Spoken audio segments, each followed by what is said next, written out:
The train car door bursts open. Metallic steam spills out along with a dry, scorching wind carrying the scent of Texas soil. The sun is about to set. Its light blazes across a sky, streaked red like an unhealed wound. From the darkness inside, hundreds of German prisoners step down one by one. Their arms hang limp, their footsteps heavy as lead. The clank of chains against the train floor mixes with the wind sweeping across the prairie. They have crossed the ocean, carrying memories of defeats within them, but they still retain the proud bearing of Empire soldiers. Camp 28 lies silent amid the desolate land. Rows of wooden barracks stand in straight lines. Dark barbed wire fences gleam in the afternoon sun. The American guards wait ready, their faces expressionless, their eyes indifferent. Everything is cold, disciplined. No words needed. A line of young American soldiers hands out bright-colored blankets to the prisoners, one by one. Thin, light, no wool scent, not heavy, like German military blankets. Good Lord, how could this keep anyone warm? The first laugh bursts from a blond soldier. Karl Weiss, a lieutenant from the Africa Corps. He lifts the fabric with 2 fingers, squinting mockingly as if holding a cleaning rag. The laughter spreads through the room. Some slap the blanket against their legs. Others laugh loudly, tossing out sarcastic remarks. Blankets for children, someone says. Americans must think winter here is like spring. The laughter echoes, sharp and triumphant, as if reaffirming their old belief that Germany is the symbol of endurance and standards. Major Kraus, a man of medium build with a neatly trimmed black mustache, stands by the window, arms crossed. He once handled logistics for a regiment in Munich. His voice rings out steady, slow and firm, like lecturing new recruits. In Bavaria, he says, one of ours weighs nearly 5 kilos, double-layered wool, can block wind through stone walls. This, he lifts the American blanket, is farmer's cloth. The room erupts in laughter again. That laughter carries the tang of self-pride, of denial. Outside the window, the sun sinks lower. Darkness begins swallowing the grassland. Karl Weiss places the blanket on the bunk bed, shakes his head. He turns to Otto Rice, a ruddy-faced sergeant who marched on the Eastern Front. In Smolensk, Weiss says, we slept on snow and survived. Here, do they think we'll fear the cold? Otto laughs shortly, spits once. Maybe Americans have never known eastern winds. They use blankets like paper. The words draw agreement from many.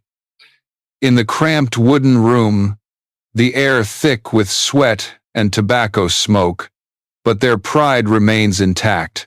A few American soldiers pass by, hear the laughter, glance in, then ignore it. To them, this is just another group of prisoners, another routine handout. No one bothers to respond. On the shelves, the blankets stack neatly, reflecting the faint oil lamp light. Outside, the wind picks up, carrying biting cold from the north. A dry chill seeps through the wood cracks, but no one notices. They're busy laughing, busy recalling memories of glorious days past. Warm barracks, wool blankets so thick they smelled of ingrained tobacco smoke. Americans are rich but don't understand quality, Kraus says, voice confident. They make everything fast, light, but shallow. No soul. Some nod. The wind outside blends with the hoarse laughter, forming a strange symphony of complacency and blindness. No one realizes the cold is creeping through the walls. Night falls. The oil lamp flickers as if about to die. Weiss leans back on the bunk, mouth still smirking as he pulls the thin blanket over himself. He thinks of old barracks, where German soldiers layered blankets thick and heavy, needing both hands to fold them. Being wrapped in wool made one believe in invincibility. But here, In the Texas desert, he has only a fabric light as breath. He rolls over, sighs. Americans are ridiculous, he mutters. Both their war and their blankets are featherlight. No one replies. The room sinks into silence. The wind howls louder outside, battering the walls like a caged beast's roar.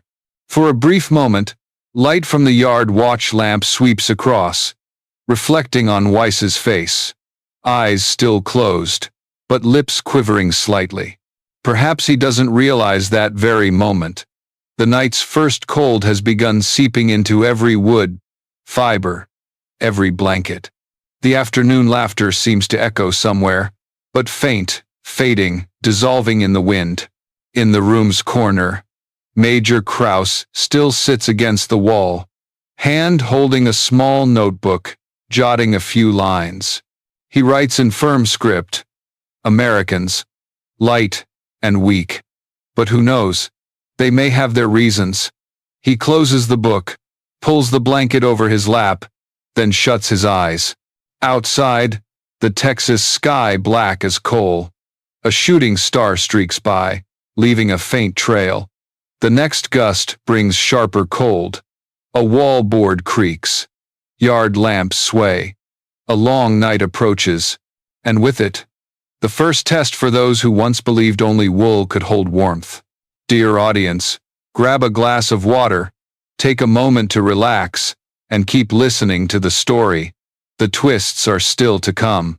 And please drop a comment below letting me know where you're watching from and what time it is for you. It's always a joy to see who's joining us from around the world. Drop a 1 in the comments if you find this story gripping, so we can keep bringing you more captivating tales. Night falls faster than they thought. Across the Texas plains, wind whistles through barbed wire, carrying cold from the north. The sky pitch black. No moon, no stars, just gray cloud patches drifting silently. In the camp, thin wooden barracks shudder with each wind breath. Doors creak in resistance. Inside, the men who once mocked now fall silent. They lie on bunks, backs stiff as wood, eyes wide, staring at the ceiling. Wind slips through gaps, into collars, over hands, along skin turning numb. Texas plains cold isn't Europe's fierce snow, but dry, persistent, knowing exactly where to pierce the weakest spots. Carl Weiss curls up, pulls the thin blanket to his chin. At first, he meant only to test how foolish Americans were to weave such fabric, but the more he pulls, the more his chest warms. Still, pride keeps him from admitting it. He turns to Otto Rice on the next bunk. Not cold, right? Weiss asks softly, half challenging. Otto just grimaces. Not too bad. His voice trembles slightly. A white breath puffs between them. That breath is the first sign temperatures are dropping fast. At the room's far end, Major Kraus still sits writing, oil lamp flickering on his notebook. He notes something, but the pen shakes from cold. Ink smears. After a few lines, he closes it, looks around. Young soldiers try to sleep. Some toss endlessly, some pull blankets over heads. All silent, only wind and creaking wood. Outside, wind strengthens. Each blast shakes the whole barrack. A loose board pops from the wall, hits a post with a dry crack. The oil lamp flickers out. The room plunges into thick darkness. Carl Weiss opens his eyes, listens to wind howling like distant beasts. Cold crawls down his back, through veins. He pulls the blanket tighter, but pride holds him from admitting that fabric is holding his last warmth. Time drags slowly. Midnight. Breaths in the room thicken, drawing white smoke trails in the air. Some prisoners start moaning, sounds muffled in darkness. They try to hide it, fearing complaints mark weakness. In the corner, a young recruit named Hans Keller shivers non-stop. He's 20, thin-skinned, hands blue. Cold stiffens his fingers. Weiss hears his faint mutter, perhaps a prayer. He rolls quietly, peers through dark. Keller curls tight, blanket wrapped close, face pale. Weiss hesitates, then drapes part of his own blanket over the boy. A small act, unseen, but it shivers him, not from cold, but a strange feeling in his chest. Major Kraus hears the soft rustle. He opens his eyes, sees Weiss's shadow move in dark, then stop. He says nothing, just closes eyes gently, leans head on wall. In his mind flashes German winters. Soldiers wrapped in wool, drinking bitters for warmth. Here, nothing but cold and mocked fabrics. Wind rises again. It whistles through wood cracks, lashes walls, making the barrack 12 sign bang relentlessly. Inside, wind sounds like a giant creature's long moan. Someone coughs. Someone hiccups. A few prisoners sit up, rub hands, then lie down. Their pride, once shielding self-respect, erodes, layer by layer. Weiss closes eyes. He recalls home. Snow on Cologne roofs, hearth warmth, wool so thick sweat beaded like frost. He thinks silently. If they knew we slept under this fabric, they'd laugh. But as the thought flashes, a knife-sharp gust sweeps the floor, making him curl. He pulls the blanket tight, grips it. The smooth fabric, cold at first, now holds heat strangely. His body warms gradually, though outside temperatures keep falling. He feels vague irony, leaning on what he despised. He doesn't voice it, just stays silent. Time passes, each minute like an hour. Yard lamps glow dimly, casting trembling gold streaks through door cracks. Another gust hits, strong enough to make walls groan. Wood smell, metal, damp fabric, blend thickly. Major Kraus opens eyes. No feeling in his fingers. He pulls blanket up, curls tight, body heat, trapped inside. In darkness, he hears ragged breaths, chattering teeth. But amid the chaos, something stops him. Breaths, evening out, slower, almost peaceful. He looks over, sees Weiss and Keller pressed close, 2 blankets layered. A thought flashes. Perhaps this lightness isn't just weakness. Outside, wind shifts. Brutal, cold floods from north, sweeps camp yard. Guards huddle collars, light cigarettes, stare at black sky. Cold night, one says. Smoke curling like fog. In the barrack, German prisoners, who prided themselves on knowing winter, shiver in silence. Cold has pierced all pride layers. Near midnight, camp sinks into absolute silence. No voices, no laughter. Only wind whistling through fences and battering wood walls, like nails, scratching cold flatness. Air thick, frozen, as if time stopped. In the barrack, huddled bodies on bunks start shivering in rhythm. White breaths rise to ceiling then vanish. That Texas night's cold isn't falling snow, but dry, slicing through fabric, soaking into marrow, making one forget who they were. Carl Weiss wakes from fitful sleep. He hears wind through wood cracks like distant screams. Arms numb, face icy, mouth dry as paper. He tries to shift, but cold makes every move painful. He pulls blanket up, wraps around neck, clutches to chest. At first, that thin fabric inspired no trust. But now, he feels warmth, held clear, fragile, trembling but real enough to nearly bring tears. In the corner, Major Kraus curls silently. He's endured Europe's harsh winters, but never cold like this. Not from temperature, but accompanying humiliation. He recalls afternoon, their loud laughs at cheap American blankets. Now, that fabric embraces him like an enemy's arms, warm and quiet. On the next bunk, Otto Rice moans softly. He tries pulling blanket over shoulders, but arms lack strength. Weiss hears his friend's labored breath, crawls up, quietly drapes more of his blanket over. "Hold on," he whispers. Otto starts to protest, but words break in throat. He just nods, lips quivering. The fabric's touch between two men, who once mocked it together, now the sole lifeline.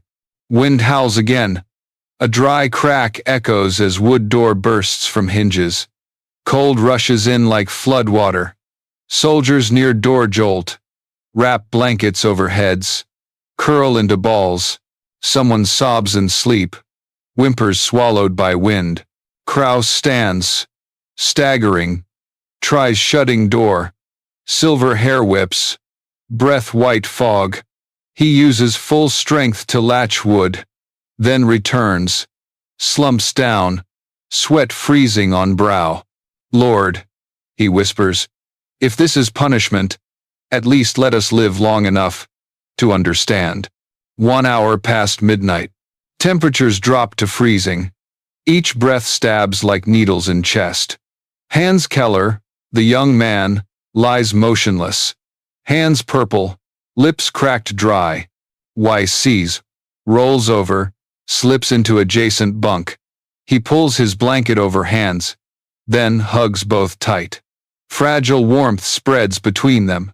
Otto follows quietly, layers his blanket on top. The three lie pressed, wordless. Only breaths, touching in dark. For the first time in ages, Weiss feels that strange warmth, not just from bodies, but from the fabric he once scorned. Smooth, synthetic fibers trap heat.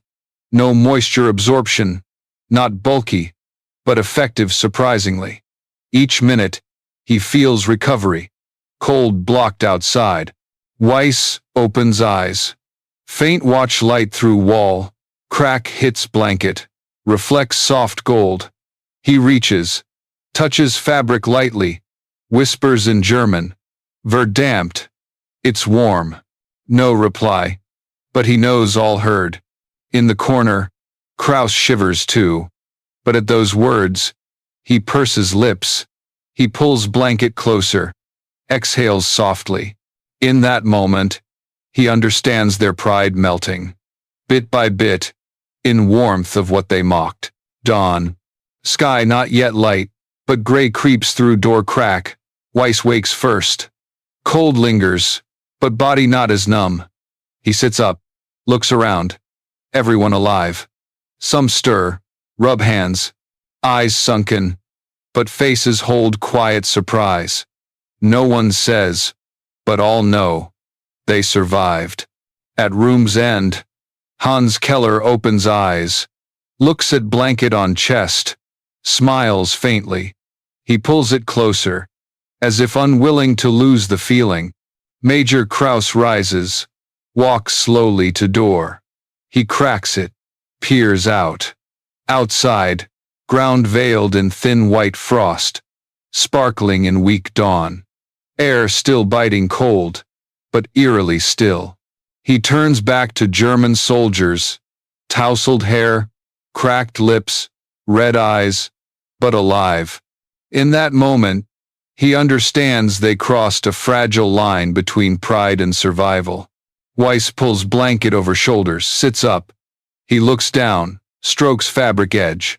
Soft, warm, quiet. A smile flickers, no longer mocking but grateful, though silent. Outside, sun begins rising. First light floods barbed fences, casts on bright blankets covering weary bodies. In that instant, they look no different from small white flags, fluttering in wind. Next morning, slanted sun through small window paints, wall streaks like blades. Barrack air heavy with damp wood and sweat. Prisoners sit silent on bunks, eyes fixed on floor, as if disbelieving survival. Carl Weiss holds hand before face, purple fingers now pink again. He rubs palm on blanket fabric, feels lingering warmth.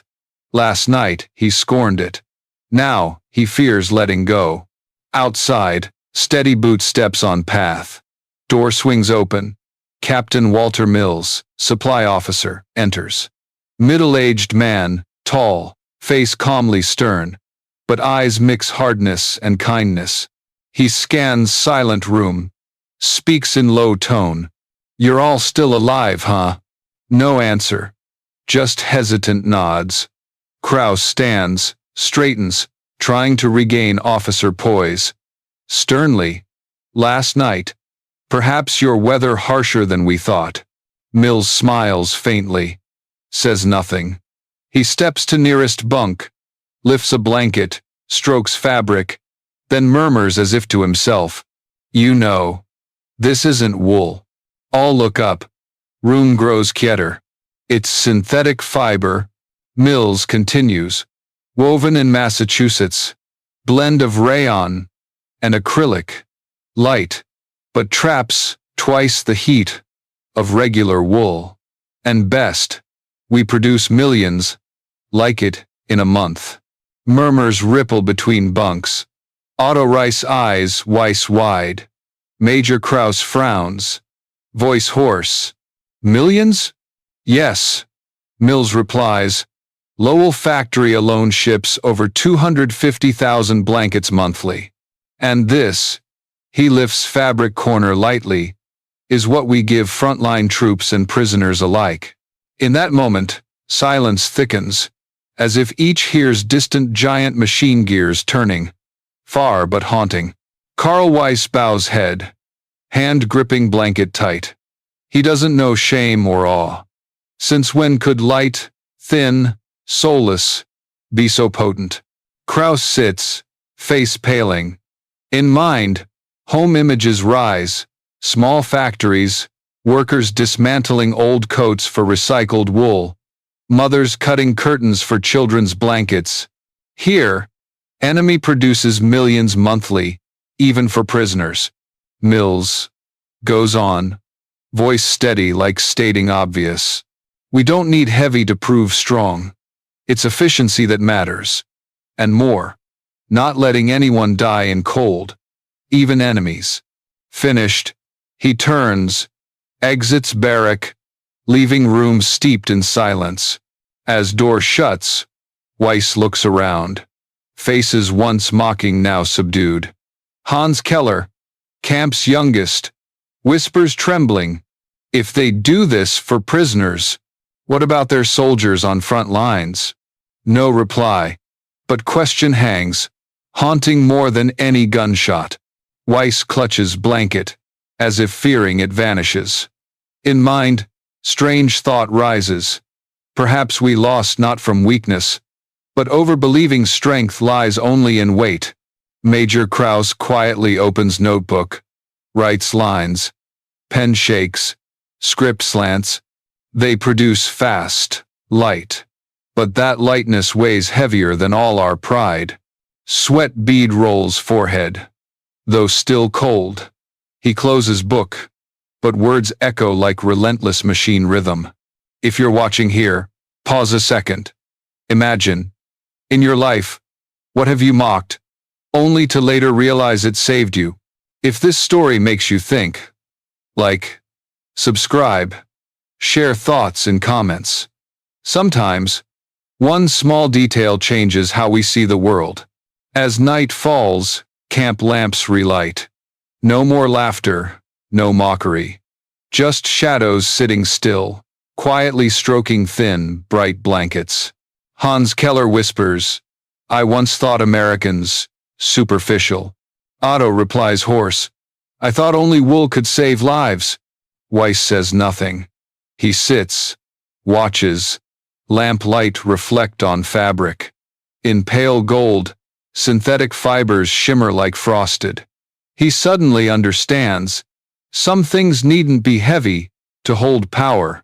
Outside, wind rises again, over barren plains. But this time, not fearsome.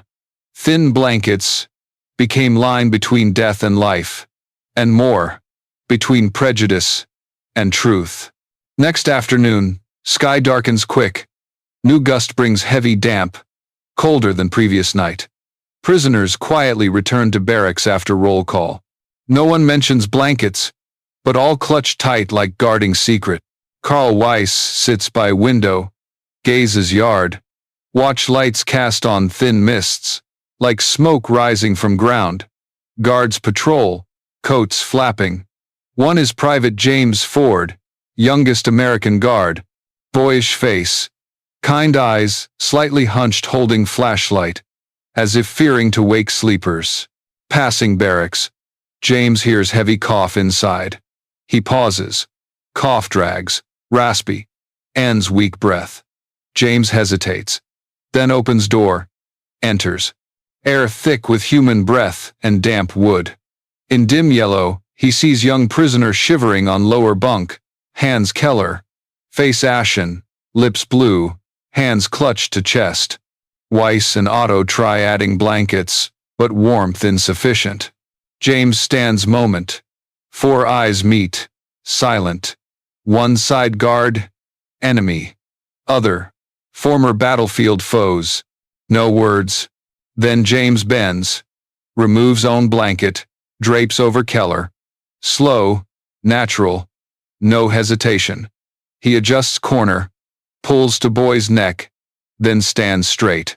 No word, no sound. Weiss watches, chest tightens. That small act, no command or charity, makes his first night's taunts tiny, ridiculous. Gesture simple as human reflex. As James turns, flashlight sweeps Weiss's face. They lock eyes briefly. American's gaze holds no arrogance, just weariness, mixed compassion, look of one who lost brother on front, but chooses no more freeze to death. Door closes. Wind whistles crack. Room sinks back dark. Weiss bows head. Hand on blanket edge James left. He feels lingering warmth. Real. Quiet. Outside, supply truck convoy enters camp. Heavy engines rumble. Mingled iron clanks. When stopped, guards unload crates. Stack folded blankets. Some brand new. Others patched floral. Striped, clearly civilian donations. Some prisoners ordered to help unload. Touching blankets. All pause. Edges show clumsy stitches. Varied threads. Some small embroidered patterns. Women's handiwork. Some recognize child embroidery. Rabbits or flowers. American women sewed those. A guard says evenly. Town churches donated. No reply. But eyes gleam unnamed. Not surprise, not shame, but raw discomfort. Thought that enemies' mothers, wives across ocean, hand-stitched scraps to keep them alive, tightens hearts. Weiss picks blanket with child-embroidered edge. He turns it. Fingers trace stitches. Fabric light enough to blow away, but heavy as confession. Perhaps that child sewed for father, he whispers, but ended up with us. No response. Only wind through frame, stirring oil lamp, flickering light casts on thoughtful faces, making them distant, quiet. That night, in barrack, no early sleep. Whispers mix with gusts, small confessions, unanswerable questions. Some claim American propaganda, to breed gratitude, humility, but most silent. Deep down knowing not propaganda, truth. Kraus sits still, hands clasped. He whispers, to self, they could let us freeze, but chose save us. And that's what I can't explain. No reply, but words ring like prayer. Outside, rare Texas snow falls, flakes melt on touch. In fog, American soldiers patrol, coats open, breaths smoke, like slow shadows. Unknowing their small acts tonight etch into memories of those who swore eternal hate. That night, wind stops. Space quiet enough to hear breaths. In barrack, men unsleeping, lie still, eyes wide and dark, fearing closure faces self. Carl Weiss can't sleep. Lies still, feels warmth from draped blanket, light fabric scent, not musty like German wool, but unrest, not smell or warmth.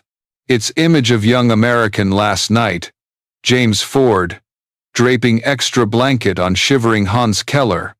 Gesture replays, frames, breaths, enemy, yet bends for trembling man, victor, yet no arrogance, nameless feeling creeps chest, war never taught. Next bunk, Major Krause awake too, opens notebook, lights, oil lamp, light hits tired face, writes slow, shaky, we believe strength weapons, discipline, strong crush, weak. But now, understand humanity holds weight too, weight all armies fear. Closes book, sighs. At 50, through 3 fronts, seen snow-buried corpses, war machines explode in black smoke, but nothing crumbles him like enemy soldier quietly blanketing defeated foe. Next morning, pale sun through barbed wire, prisoners assemble yard, long lines, air strangely hushed, no talk, no gestures, eyes down, heavy as stone loads.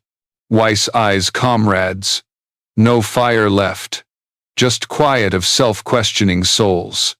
They believe Germans born lead world, mercy weakness sign. Now, that mercy saved them.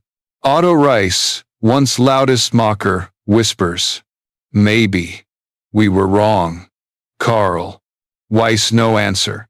Just slight nod, gaze distant. After breakfast, some prisoners cluster yard corner. Speak low, hoarse, fear-tinged. One says American propaganda plan, breed thanks, submission. Another counters, what propaganda threads needle, and warmth. Words silence group. Krause approaches. Hears all, doesn't interrupt. Stands gazing sky, white clouds dispersing in faint sun. Recalls Mills. We don't let anyone die cold, even enemies. Simple words now challenge like gauntlet. If humanity trumps hate, what of ideology served lifelong? Noon, helicopter passes, rotors stir thin dust yard, prisoners look up, eyes mix sorrow, admiration. Some mutter, how build such, and still share kindness. Weiss leans wall, folded blanket lap, strokes edge, recalls European nights, German troops proud, world's best gear, but realizes, all pride mere shell hiding unadmitted fears. Fear, weakness, humanity, admitting, enemy human too. Evening, camp quiet, wind mild, cold. Prisoners huddle closer, not cold fear, but strange bond, born only after shared near death. Major Krause calls Weiss, hands notebook, read. Weiss opens, scrawled lines, smeared ink. We realize strength not always heavy, salvation not always steel-clad.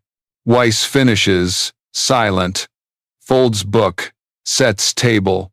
In dim light, 2 men, former superior, proud officer, eye each other. No more words needed. Understand, this quiet Texas night, part of old selves died. Outside, faint moon over barbed wire. Silver light down on bright blankets. Drying lines. Fluttering lightly wind. No longer American weakness symbols, but small peace flags. Where German pride dissolves, human hearts mended. Spring 1945. Train whistle echoes platform. Trailing white smoke fading hazy sun. After nearly 2 years Texas captivity, German prisoners ordered repatriate. Line long. Shoulders cloth bags, Slow steps toward cars flying red, white, blue flags. Carl Weiss, midline. Thinner much. Hair ash gray, face gaunt but serene. Hand luggage few items. Old notebook. Photo. Bright blanket hugged through harsh winter nights. American soldier checks list. Voice gravelly. You can leave blanket. No need carry. Weiss shakes head. I'll keep it. Soldier eyes seconds. Nods. No questions. Perhaps understands. Some things not for body warmth. For holding memories. On platform, dozens other blankets folded prisoner hands. Some frayed edges. Some lightly torn, but clutched like treasures. Not trophies home, but proof of night changed forever. As train pulls, wind whips, blankets drying lines behind barracks. Flutter bright sun, fragile, light, like small white flags tossed blue sky.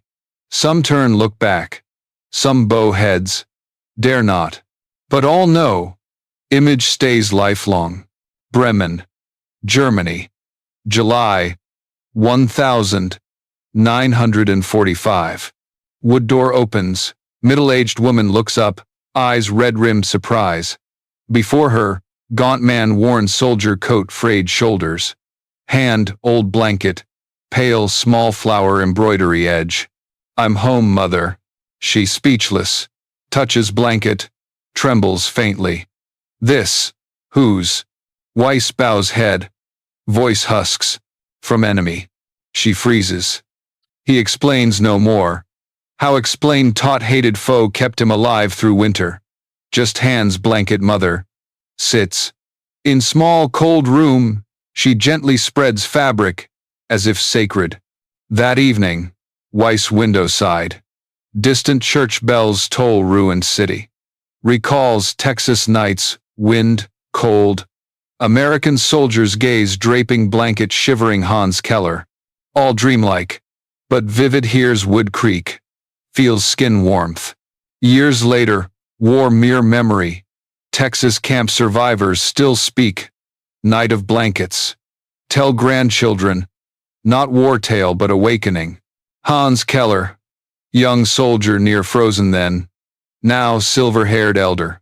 Small Bremen home. Keeps thin blanket wood chest. Each winter, pulls out, spreads bed head. Not cover, but remember. Grandkids ask. Smiles only. Not just blanket. Reason grandpa here tell you. Others do same. Some blankets local museums. Some lost. Most endure. Not material, but minds survivors. American historian, years later, wrote, war archives hold thousands guns, helmets, medals, but sometimes, smallest item tells biggest story. Thin Texas blanket did what hundred speeches couldn't, proved humanity outlasts victory. Story spreads like thin smoke. Former cheap American cloth, mockers now see symbol silent strength. Call it die Decade der Menschlichkeit, blanket of humanity. Strangely, once despised fabrics become fragile bridge linking worlds, where war measured not bodies, but small gestures saving humans from monsters. Many years more, Weiss frail, quiet, revisits Texas. Stops car, old field, former campsite. Now wind, rotten posts. Bends, shaky hand places small blanket grass. Thank you, says English. Voice hoarse, light as breeze. No one hears. But words dissolve air, blend prairie gusts. And sunset, dry grass sways. As if someone nods reply. If you thought strength always steel-shaped, perhaps this story pauses you. Amid war, humans divided uniforms, tongues, flags, tiny things smaller any weapon, stronger all.